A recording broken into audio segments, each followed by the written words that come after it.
Hello বন্ধুরা, welcome back to my channel. আমি দিশানি বর্মন, সাথে চ্যাঙ্গো প্যাঙ্গো নিয়ে রাত 3টের সময় রেডি হয়ে পৌঁছে গেলাম চাকদা মুকুন্দনগর গঙ্গার ঘাটে। উদ্দেশ্য একটাই, ফটোশুট।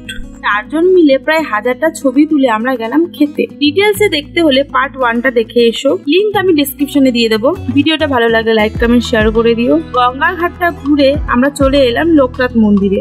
ডান দিকে রয়েছে শিব মন্দির, আর বাঁ দিকের এই বড় সাদা মন্দিরটাই হলো বাবা লোকনাথের মন্দির।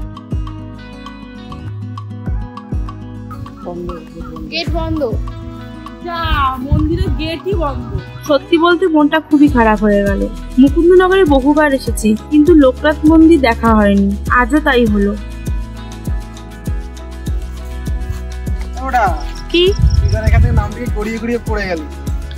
কি চিন্তা করিস না ভাই, হাসার লোক কম আছে। আমি যখনই মন খারাপ করি, গুল্লু আমাকে এভাবেই হাসানোর চেষ্টা করে। সবুজ হয়ে রয়েছে এখানে, অনেক অনেক অনেক রিলস করা যাবে।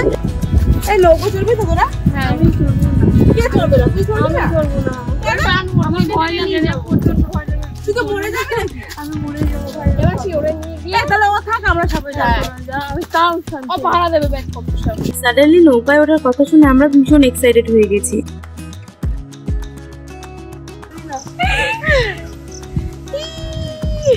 ভিডিও করছি। ভিডিও করছি? ছবি তো, সেলফি তো, ভিডিও করে। আচ্ছা আচ্ছা আচ্ছা। এইখানে দেখো, সেই ছোট্টবেলায় যে পাতাগুলো দিয়ে আমরা বাবলস তোলাতাম, এই পাতাগুলো এখানে ভর্তি ভর্তি হয়ে রয়েছে। বন্ধুকে দেখে সাগরিকার ইচ্ছে হলো বাবলস তোলাতে, আর ওদের দেখে আমার একটু ইচ্ছে হলো। সত্যি বলতে ছোটবেলার কথা মনে পড়ে গেল। আচ্ছা, তোমরা কে কে ছোটবেলায় এই পাতাগুলোতে বাবলস তোলাতে? অ্যাকচুয়ালি গাছের নামটাও আমি ভুলে গেছি। তোমাদের কারো মনে থাকলে আমায় জানিও। শাড়ি পরে এই পাথরগুলো পেরোনো কি চারটিখানি কথা? এবার আমরা চড়বো নৌকো, কিন্তু তার জন্য আগে আমাদের নিচে নামতে হবে। এখানে গুল্লুই আমাদের একমাত্র আশ্বাস, কিন্তু যেটা ভয় ছিল সেটাই হলো। নামতে গিয়ে পেলাম পায়ে ব্যথা। গুল্লু আমাকে নিচে নামিয়ে আবারও ওপরে গেল সাগরিকাকে আনতে। আগে জিত হে, গুল্লুকে ধরে আয়। ওটা পড়লো না, জুতোটা যেমন করে পড়ে গেল তুই না। এই ভিডিওটা বান্টি দেখলে কি হবে? গঙ্গায় এসে গঙ্গার পাড়ে না বসলে আর কি করলাম। আমরা বেশ অনেকক্ষণ এখানে বসে গল্প করলাম।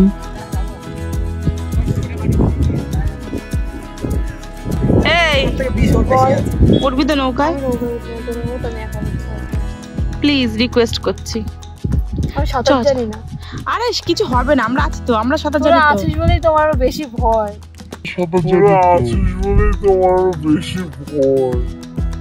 তুই ডুবে যাস, শাহরুখ খান আসবে তোকে বাঁচাতে। বাবা আমি লজ্জা পাচ্ছি। মাসি আর মিনি শাহরুখ খান আছে, শাহরুখ খান না মিনি শাহরুখ খান। ওর বর হচ্ছে ওর মিনি শাহরুখ খান। এরপর সাগরিকাকে যেন তেন করে বুঝিয়ে রাজি করালাম। এবার হবে মজা।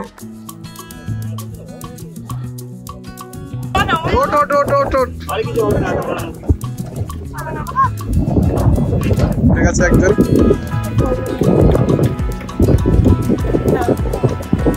এইবার উঠছে। ভালু খেয়ে এসছে অনেক আলু, উঠে গেছে ভালু।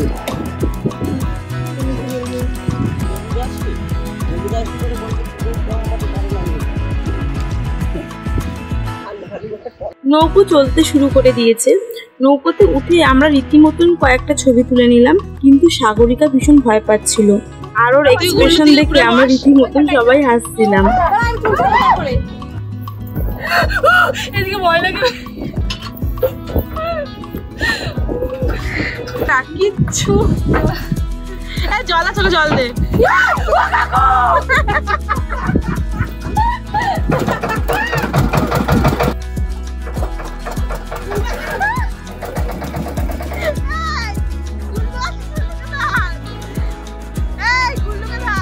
কিছুক্ষণ পর থেকে আমার মনে হলো যে না, বেচারি সত্যি ভীষণ ভয় পাচ্ছে, কিন্তু আমরা সকলেই কিন্তু ভীষণ মজা করেছি। নৌকো যখন তীরের গতিতে ছুটতে শুরু করলো, আমার মনটাও বেশ ফুরফুরে হয়ে গেল। আমার অনেকদিনই স্বপ্ন ছিল নৌকোয় উঠে আমি কোনোটাতেই বসবো, আর সেটাও পূরণ হয়ে গেল। আমি কিন্তু বেশ কয়েকটা ছবি তুলে দিয়েছি।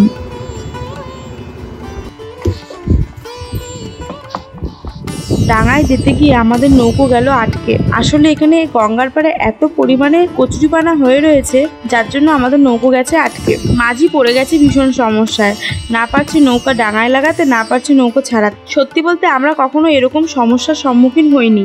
ইনফ্যাক্ট আমরা কখনো কল্পনাও করিনি যে আমরা এভাবে নদীর মাঝখানে আটকে যেতে পারি। সাগরিকার ভয়ই শেষমেশ সত্যি হলো, আর এখানে আমাদের সত্যিই ভীষণ ভয় করছিল।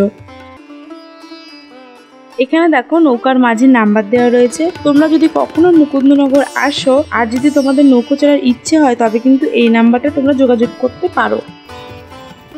ফাইনালি মাঝি নৌকা বার করতে পেরেছে, আর এখানে গুল্লু সিচুয়েশনটা হালকা করার চেষ্টা করছিল।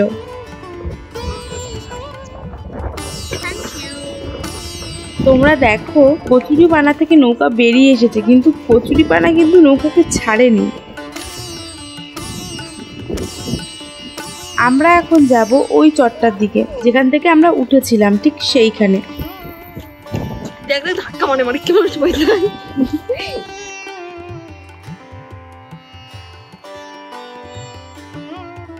ছেলে তোরা চলে যাচ্ছিস?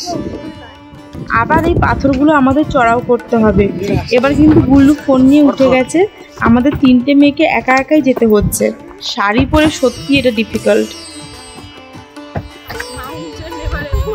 ফাইনালি আমরা নৌকো চড়ে এলাম, আর এসে দেখি লোকনাথ মন্দিরটা খুলেছে। চলো ওপরে ঘুরে আসি।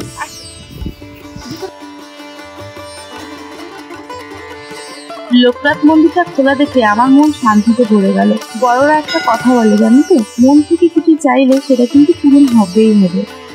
আর উঠতে ইচ্ছা করছে না, আমার তো মনে হচ্ছে এখানেই শুয়ে পড়ি। সারা রাত না ঘুমিয়ে এত গরমের মধ্যে বেরোনোর মজাটা এখন বুঝতে পারছি।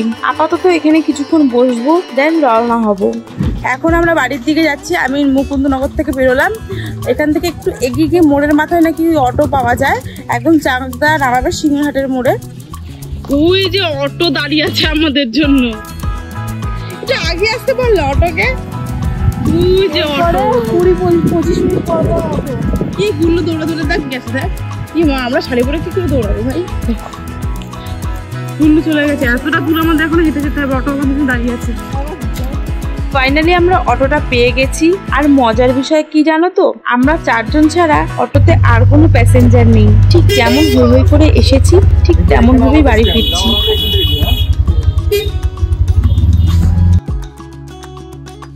অটো থেকে নেমে শিগারহাটের মধ্যে দিয়ে আমরা বাড়ি যাচ্ছি। সামনেই জামাই ষষ্ঠী, বাজারে ভর্তি ভর্তি আম লিচু বিক্রি হচ্ছে। লাইন পার হয়ে আমাদের যেতে হবে ওপারে।